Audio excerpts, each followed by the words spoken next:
Disculpen, tenía el micrófono cerrado, no me había dado cuenta. Bueno, creo que ahora sí me escuchan, señores. Sí, bueno, entonces les estaba comentando que hoy vamos a generar el inicio de la clase de Derecho Penal. Me están requiriendo por unos estudiantes que efectivamente no son reiterativos. Tengo una comunicación de parte de la directora del programa donde se me hace reverencia a los siguientes estudiantes. Entonces, aquí veo conectado a Carlos Mario, evidentemente siempre asiste. Veo a Angie Paola Barraza, ¿dónde está? Parece que se desconectó.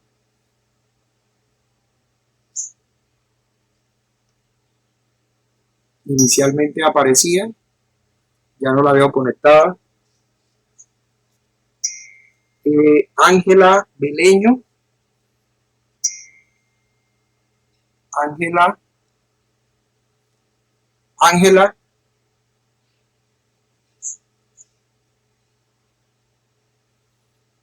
no veo a Ángela. Buenas Profe, tardes. Ángela le escribió en el grupo. Hola, ya salió María Andrea.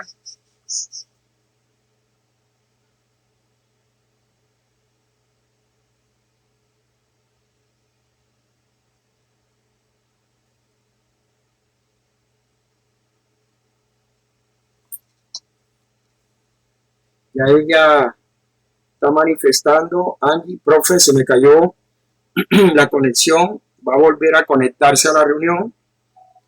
Te esperamos. La que está presente.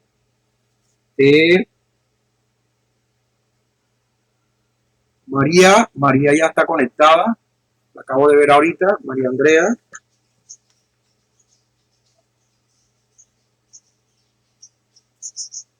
Beleño Ángela es la que no tengo.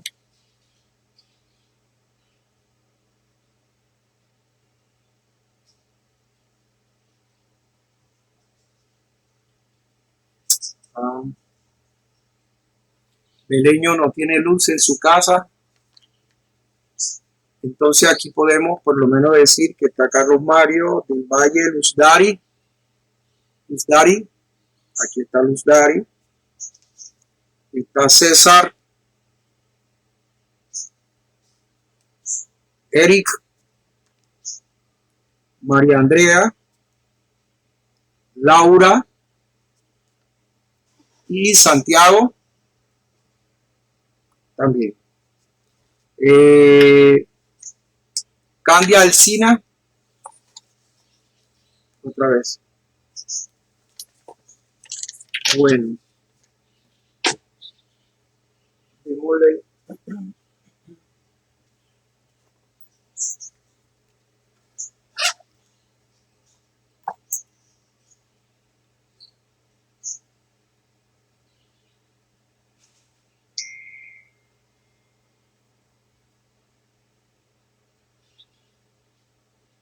Listo.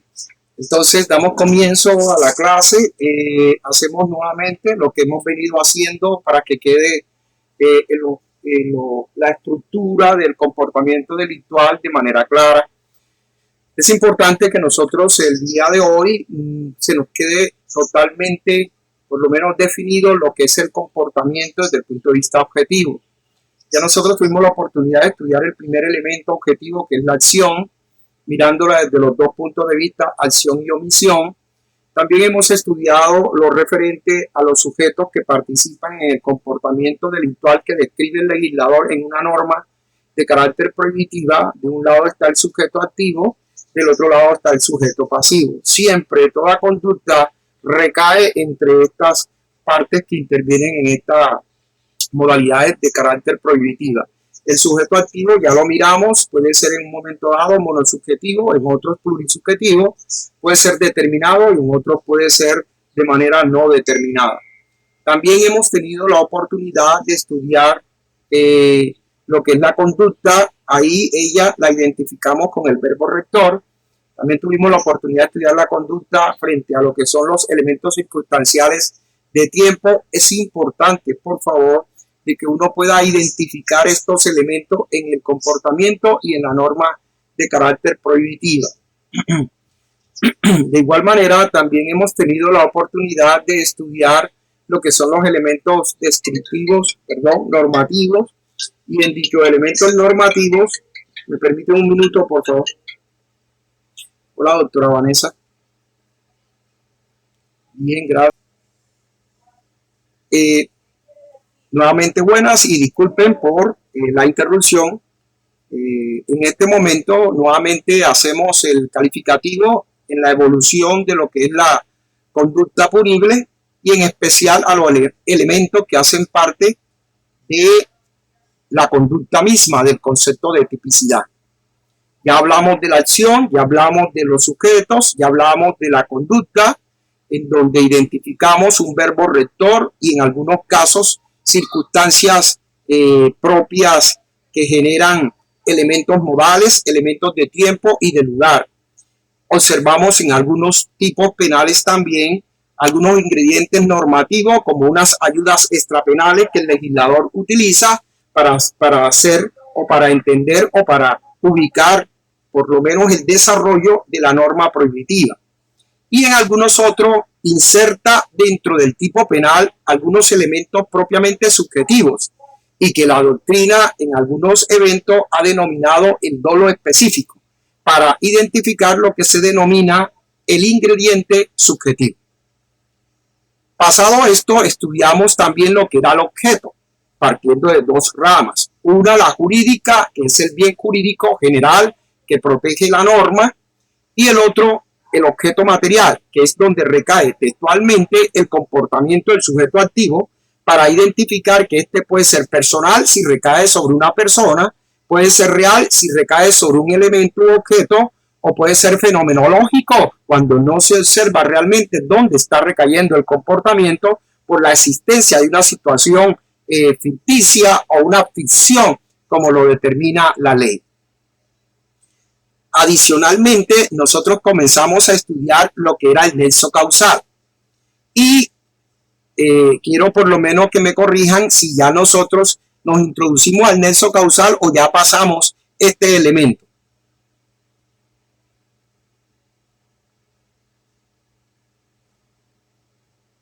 Ya pasamos este elemento, o sea, ya lo estudiamos. Perfecto. Entonces ya tuvimos la oportunidad de estudiar el nexo causal tratando de identificar lo que son las teorías de la causalidad. Recuerden siempre teorías eminentemente naturales que siempre van unidas a una causa-efecto. Para uno identificar la responsabilidad de una persona, las primeras teorías que por lo menos existieron en el mundo fueron las teorías causalistas, por eso se denominan así, porque su fuente máxima o su fuente primaria es la causa.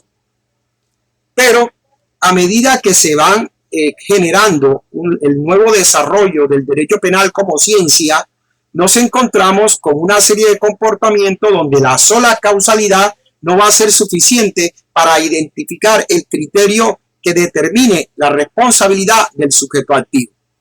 Es allí donde comenzamos a estudiar elementos objetivos. La norma del Código Penal que aparece en el artículo 9 nos dice que la sola causalidad por sí sola no basta para la imputación. ¿Qué significa esto? Que cuando se va a tratar de buscar un grado de responsabilidad, en algunos casos hay que mirar netamente el comportamiento causal, pero en otros hay que mirar también comportamientos eminentemente objetivos. Yo les manifestaba a ustedes que en algunos momentos es fácil determinar de quién es la responsabilidad del daño en cuanto al área del derecho penal. ¿Por qué? Porque uno simplemente ve el comportamiento realizado de manera inmediata y el resultado generalizado de manera inmediata. Y es fácil decir que de esa acción sobrevino ese daño. Es el ejemplo de una persona que saca un elemento de arma de fuego y dispara contra la otra persona exponiéndole por lo menos que sus tiros llegasen a su cavidad craneana. En ese orden de idea uno determina inmediatamente que la muerte fue originaria de quien realmente realizó los disparos y le ocasionó ese daño en la cavidad craneana. Entonces es fácil determinar esa situación y se mira como la causa próxima, que es la teoría más cercana a la utilizada por parte de la Corte Suprema de Justicia en las diferentes modalidades, sea del área penal, del área civil, del área administrativo. Siempre vamos a encontrar que el criterio que identifica o el criterio que nos muestra el derecho penal, el criterio que nos muestra el derecho penal es eminentemente causalista para ciertos casos.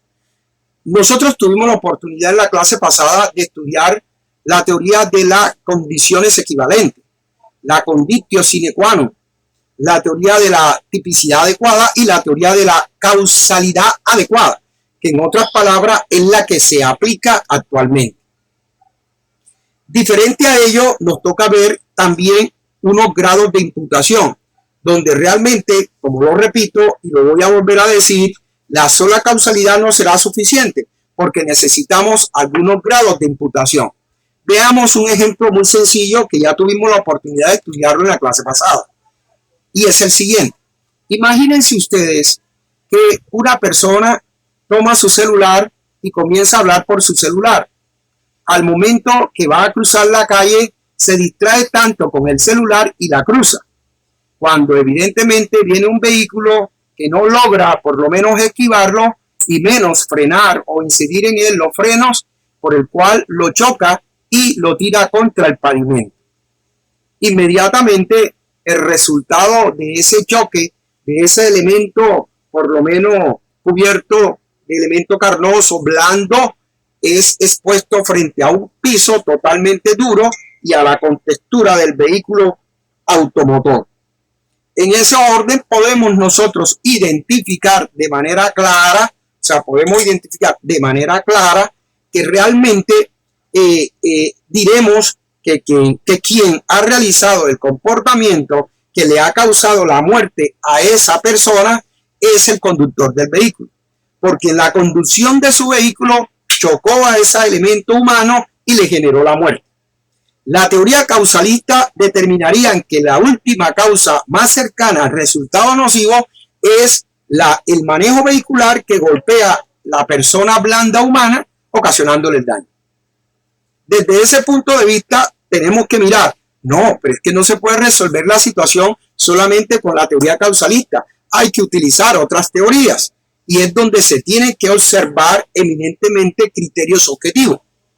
Y el primer criterio que vamos a estudiar hoy, haciendo referencia al mismo ejemplo, es el criterio de imputación objetiva de asunción al riesgo, asunción al propio riesgo.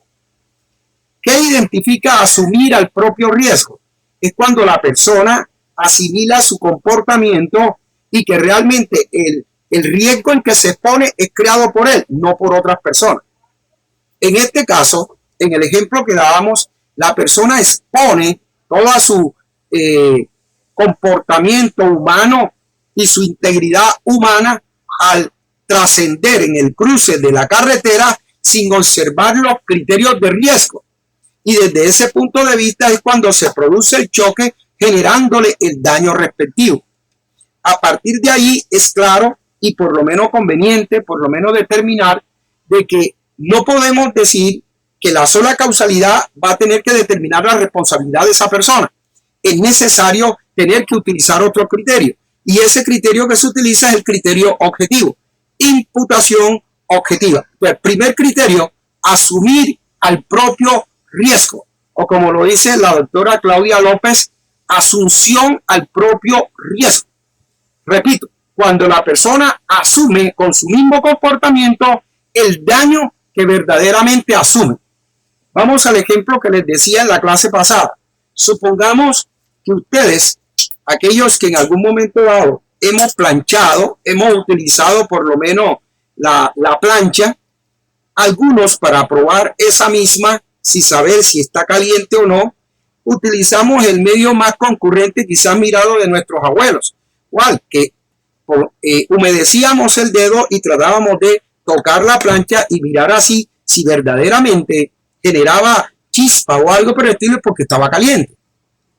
Realmente asumir el riesgo de poderse quemar cuando coloca uno la mano ante esa plancha caliente se podía dar. ¿Por qué? Por no apartar el dedo inmediatamente. Entonces se genera una quemadura mínima de un tercero o de un primer grado. Como pueden mirar, ahí la persona asume el riesgo. Hay muchos criterios de asumir el riesgo. La persona que conduce un vehículo en alto grado de alicoramiento sabe que al conducir el vehículo puede asumir el riesgo de introducirse, dañar el vehículo y generarse lesiones o muerte al mismo. Una persona que evidentemente sabe que no puede cruzar por un puente que está a punto de caer, pero a pesar de ello cruza, se puede decir que asume al propio riesgo. Y nosotros hemos visto muchas situaciones donde se plantean esas situaciones de asumir el riesgo. Miren una asunción al propio riesgo que, aunque no es un ejemplo que podría traer a colación, es simplemente como para que ustedes vean hasta dónde se expone. Cuando de pronto María Andrea viene y le dice a Laura, Laura, imagínate, por allí Santiago me anda haciendo invitaciones para salir. Y Laura le dice, Santiago, sí. Bueno, mija, tú sabes que Santiago sale con una hoy, sale con otra mañana, sale con una en la tarde. Ese hombre es el típico mujeriego. O sea, es el que le dicen el 7 mujeres. Entonces, María Andrea dice, no importa, yo verdaderamente quiero salir con él. Mira, le dice Laura, mira, María Andrea, cuidado te enamoras y después vas a terminar sufriendo. Entonces en ese momento ustedes podrán observar que ella sabe los riesgos que puede por lo menos entrar y a pesar de eso los asume. O sea, ahí está asumiendo el riesgo por lo menos de sufrir más adelante. Entonces eso es el criterio por lo menos que uno trata de hacer a través de una símil y comparación sobre asumir el propio riesgo. ¿Vale? Bueno, ese es el primer criterio que se estudia a través de la imputación objetiva. El segundo criterio que podemos nosotros encontrar es el que hace referencia a la posición de garante, del cual tuvimos la oportunidad de estudiarla cuando mirábamos los delitos por omisión. Decíamos en su oportunidad que la posición de garante es una actitud que adquiere una persona en un momento dado cuando realmente se presenta frente a un hecho que evidencia la necesidad de participar en un evento. En ese orden de ideas, nosotros identificamos las modalidades de posición de garante que pueden sobrevenir, algunas de la ley, y dijimos la que tiene el padre sobre los hijos. Dijimos en alguna ocasión, sobreviene de un contrato, como la exposición que uno tiene frente a un contrato de transporte que lo lleve un taxi hacia el centro. Se obliga al conductor del taxi a llevarlo a uno sano y salvo hasta el centro. Cuando sobreviene del evento del deber jurídico propuesto por el Estado a través de las instituciones propias de ella. En ese orden de ideas nosotros vemos la policía cuando debe de velar por la protección de todos nosotros, cuando el ejército o cualquier institución propia del Estado que tiene un control por lo menos de garante frente a todos los ciudadanos. También tuvimos la oportunidad de ver el concepto de solidaridad, que también es una situación que se presenta en un momento dado partiendo de la actividad que representa el peligro para otras personas. Entonces ahí se le pide a esa persona que sea solidaria en la ayuda, en el préstamo de auxilio a la persona que lo necesita. Ya discutíamos en su oportunidad qué es lo que se debe de interpretar por lo menos sobre la actitud de prestar ese auxilio. Hasta ahí podemos nosotros identificar el primer criterio, ojo, criterio de imputación, asunción al propio riesgo, y el segundo que tuvimos la oportunidad ya de estudiar, posición de garante. La tercera figura la planteamos también en clase y se identifica frente al principio de confianza. Este es un criterio totalmente objetivo en donde juegan unos papeles y concesiones también eminentemente objetivos, pero dentro de un carril subjetivo. cuando uno plantea el principio de confianza, es cuando uno cree que en su actuar está convencido que por hacerlo bien, ya todas las demás personas deben de actuar en ese mismo orden de ideas. Por ejemplo, si yo voy en mi vehículo automotor, yo pienso que todos los que participan, sea como peatón, sea como motociclista, sea como conductores de algún vehículo automotor, esas personas deben de comportarse como yo, en el mismo respeto de las instituciones de tránsito y transporte terrestre. Pero puede suceder, puede advertirse de que realmente otras personas no cumplan con ese criterio. Y es allí donde uno no puede confiar en ese concepto propio, de que todos obrarán en el mismo concepto. El ejemplo que le traigo a colación, y lo voy a utilizar porque es un ejemplo que tuve la oportunidad de atender y que finalmente llegó inclusive hasta la corte, en donde nos dieron algo de razón en referencia a la estructura de esa imputación objetiva basado en el principio de confianza.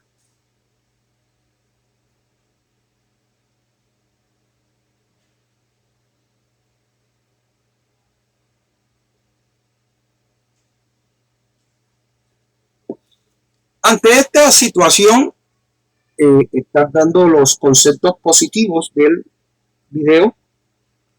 Vamos a ver. Hasta ahora casi no me gusta generar videos, pero bueno. Bueno, en ese orden podemos nosotros identificar el caso. ¿Cuál es el caso? Hay una persona, y voy a hacer el dibujo, por lo menos para que todos puedan mirar.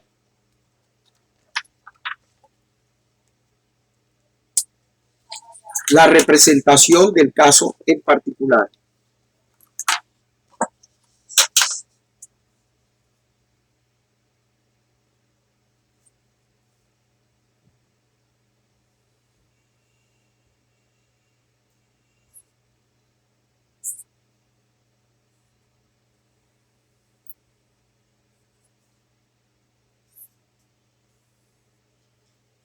Ustedes conocen la entrada principal de Crespo.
No sé si alcanzan a ver el dibujo.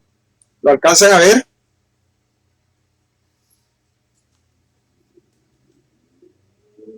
¿Sí alcanzan a ver el dibujo?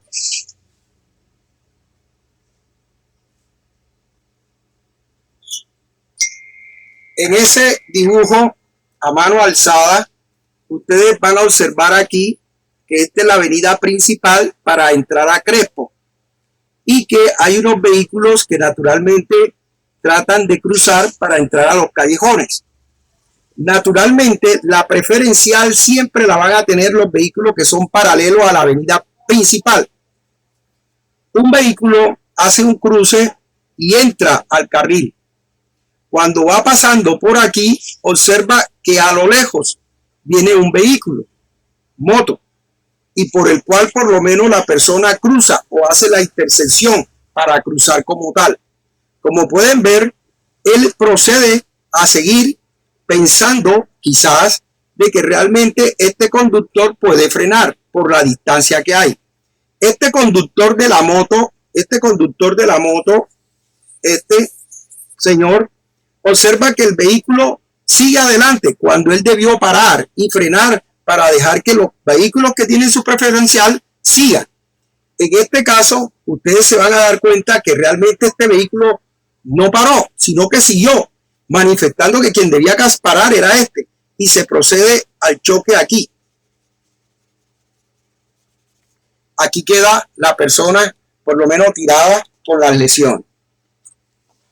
Como es natural, casi todos diremos, la responsabilidad tiene que ser del conductor del vehículo que atravesó su carro en la vía por donde llevaban la preferencial los señores de la moto. Y evidentemente eso sí es cierto. ¿Por qué? Porque todo vehículo que entra ante una principal debe de darle prelación a los vehículos que transitan en la principal. Ese es el criterio general.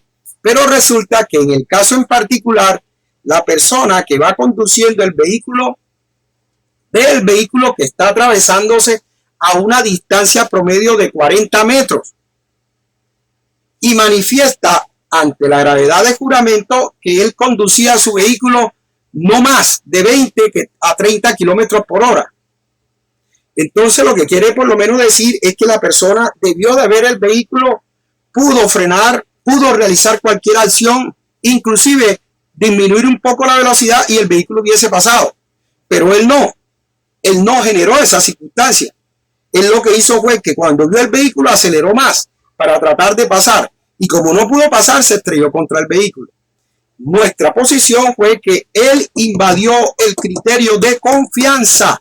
¿Cuál confianza? De que todos los vehículos deben de respetar la prelación. Ese es el criterio de confianza.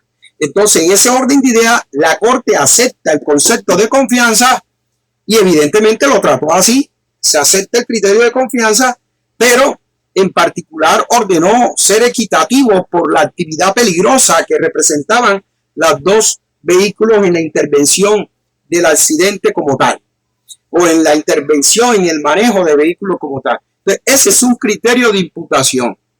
El doctor, por lo menos Bernardo Fiojo Hernández, en un libro, este es un tratadista español que siempre le ha traducido, igual que Manuel Cancio Melía, los libros Ayunte Jacob. Pero este señor en Doctrina Española, en un libro que se identifica como el resultado lesivo e imprudencia, un libro expuesto por la Universidad del Externado, en ese momento él trae un ejemplo que casi es utilizado mucho en Europa. ¿Y cuál es? El del señor que va conduciendo el vehículo y de pronto va a una velocidad moderada de 30 o 40 kilómetros por hora y quizás un poquito más. Y de pronto observa que al carreteable, es decir, a la vía por donde él va, aparece un balón a una distancia de 10-15 metros. ¿Qué es lo natural cuando ve uno un balón que cruza la calle? Que detrás de ese balón, lo más natural, viene un niño. O viene un niño o un muchacho. Pero eso es lo natural. Siempre que uno ve que el balón, uno ve enseguida a la persona que sale corriendo detrás. Pero el señor que va manejando el vehículo manifiesta, yo no voy a frenar porque aquí el que tiene que tener el criterio de estar vigilando a ese niño debe ser sus padres. Y si los padres no están vigilando, entonces ya el problema es de los padres, no mío. Y él continúa manejando el vehículo. Y efectivamente sale un niño corriendo a buscar el balón. Y él lo atropella. Entonces, como pueden observar, aquí hay un criterio eminentemente de confianza que es objetivo frente a la situación que se plantea. ¿Vio él o no vio él el balón que venía cruzando la calle? Claro que sí. ¿Por qué no frenó? ¿Por qué no disminuyó la vía? El libro del cual hago mención, yo mencioné dos libros. Uno es este. Se llama Resultado lesivo e imprudencia. En España no se habla mucho sobre lo que es el concepto del delito culposo, sino del delito imprudente, acogiendo las teorías finalistas de la acción final de Wessel. Entonces ellos hablan de delito de imprudencia antes de delito de culposo. Este es uno. El otro libro es el de Manuel Cancio Melía y que se denomina la imputación objetiva en el derecho penal. Imputación objetiva en el derecho penal. Este es de Klaus Rosin. O sea, son varios los tratadistas españoles que intentan por lo menos transcribir las doctrinas propuestas por los alemanes y que identifican de manera clara lo que es la teoría del derecho penal. En este caso, del derecho penal alemán. Les recomendaría leer por lo menos un libro excelente en cuanto a los criterios de imputación objetiva. Le voy a recomendar uno que es muy sencillo, que es una monografía que propuso la Universidad del Externado, uno que es del mismo Günter Jacob, también traducido por Manuel Cancio Melía, y otro por Claudia López. No es la Claudia López, actual alcalde de Bogotá, no, una Claudia López que dentro del derecho penal ha brindado muchos conceptos y criterios muy importantes alrededor del derecho penal.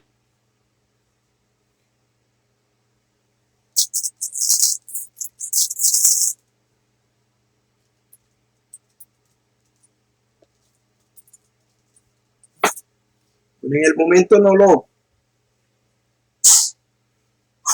lo identifico, debería estar aquí a la mano.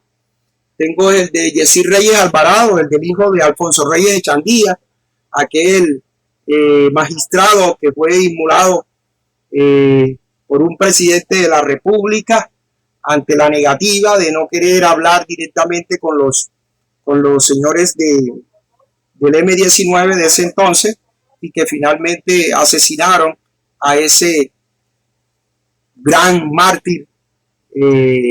Se dice que toda esta organización la realizó fue directamente Pablo Escobar, el cual le pagó $1 millón en ese entonces a un grupo subversivo llamado M-19 y que generó la toma del Palacio de Justicia.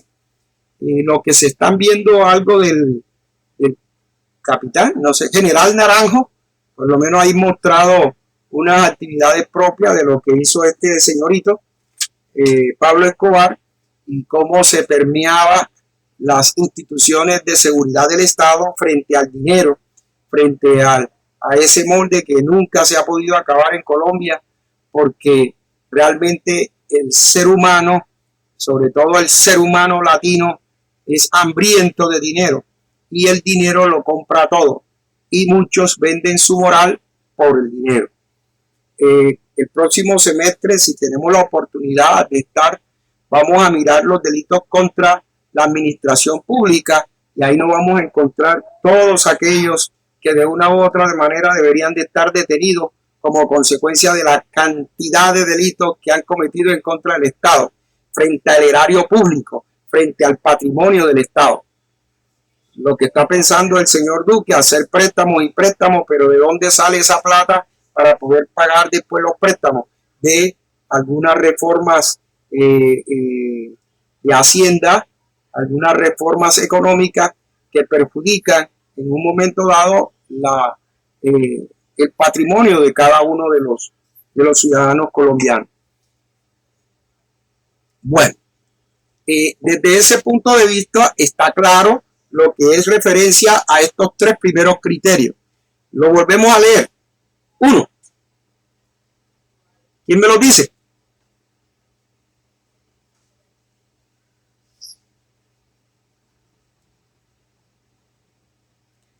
¿Cuáles son los criterios que hemos visto de imputación objetiva?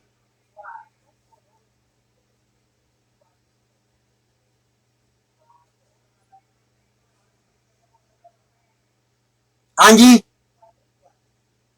Profe, María. pero no sé por qué se entrecorta acá. Bueno, colócalos en el chat. Los que, profe. Los elementos que hemos visto de imputación. ¿Cuáles son los criterios que hemos visto de imputación objetiva hoy?